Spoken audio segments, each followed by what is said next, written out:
जरा इस तस्वीर को गौर से देखिए। इस तस्वीर में हर एक गांव के एक एक प्रधान मौजूद हैं। प्रधान के साथ साथ प्रधान संघ के अध्यक्ष भी मौजूद हैं और यह लोग शासन के नए फरमान से परेशान होकर एक साथ इकट्ठा होकर शिकायती पत्र लेकर डीएम कार्यालय पहुंचे हैं।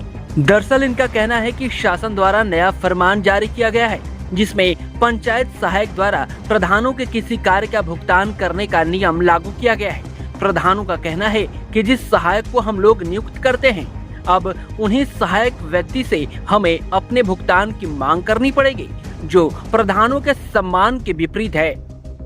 इन्हीं सभी मामलों को लेकर प्रधान संघ ने डीएम के माध्यम से मुख्यमंत्री को अपना शिकायती पत्र भेजा है और कहा है कि अगर हमारी शिकायत और मांग पर ध्यान नहीं दिया गया तो आगे हम प्रधान संगठन भरपूर विरोध करेंगे। क्या मामला है? अभी आप लोग डीएम कार्यालय पे आए हैं, पत्रक दिए हैं, क्या समस्या है? जी, हम लोग के ये आचार संहिता के बीच में शासन द्वारा एक निर्देश प्राप्त हुआ कि कंप्यूटर ऑपरेटर डाटा जो प्रत्येक गांव में उनकी नियुक्ति हुई है, वो हमारे भुगतान के समय उनसे अनुमति लेना होगा, यानी क्यूआर कोड वो छोड़ेंगे तब हम लोग का भुगतान संभव हो पाएगा। जबकि ऑपरेटर डाटा की एंट्री की उस नियुक्ति हम करते हैं, हमसे वो हैं और वो हमारे ऊपर नियंत्रण रखें, ये कदाप पंचायती राज एक्ट के खिलाफ है। इसका हम लोग विरोध करते हैं। अब हमारे विरोध पर विचार नहीं हुआ तो हम लोग आंदोलन करने के लिए प्रधान साथी बाध्य होंगे। तो इसको लेके क्या समस्या सामने आ रही है? समस्या ये है कि जैसे पेमेंट होता है तो ये सहायक जो है उसके चेहरे से कंप्यूटर का स्क्रीन खुलेगा, वो ऐप खुलेगा और वो क्यूआर कोड अपने मोबाइल से छोड़ेगा, तब हमारा भुगतान की प्रक्रिया शुरू हो पाएगी। ये पहले ही से ही हमारा सब व्यवस्था इस तरह से गड़बड़ होता है, इलेक्ट्रॉनिक मीडिया के द्वारा हमेशा गड़बड़ होता जा रहा है।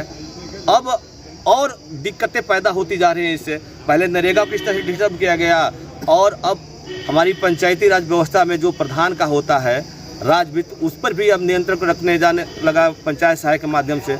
वो भी कोई बड़ा अधिकारी रहता जो हमसे ऊपर का होता तो ठीक रहता, जो हम नियुक्त करते हैं वो हमारे ऊपर अब देख रेख करेगा, ये कदाप बर्दाश्त। तो क्या मंशा क्या है इसके पीछे शासन की, सरकार की मंशा क्या? हमारी मंशा है कि 73वें संविधान में या पंचायती राज एक्ट में ऐसा व्यवस्था नहीं है कि वो कार्य कर पाए। नहीं, सरकार की क्या मंशा है ऐसा नियम लगाने के लिए? अब सरकार की मंशा वो बताया कि उसके विषय में हम नहीं कहना चाहते हैं। वो तो ये हमारी समस्या तो यही हो रही है कि पंचायती राज व्यवस्था को ही समाप्त कर दिया जाए, ये सरकार की मंशा दिखाई दे रही है इससे। अब आप लोग अगला एक्शन क्या लेने वाले हैं? अगला इनसे हम लोग फिर प्रत्येक ब्लॉक में अपना मीटिंग करेंगे, उसके बाद से जिला स्तर से प्रदेश स्तर पर हम लोग जाकर के लखनऊ दिल्ली जाकर के इस बात को अपने रखेंगे। ये विरोध केवल यहीं पे कि हर जिलों में है? हर जिलों में है। आज कितने की संख्या में आप लोग आए हैं, कितने गाँव के? लगभग सैकड़ों की संख्या में हम लोग हैं।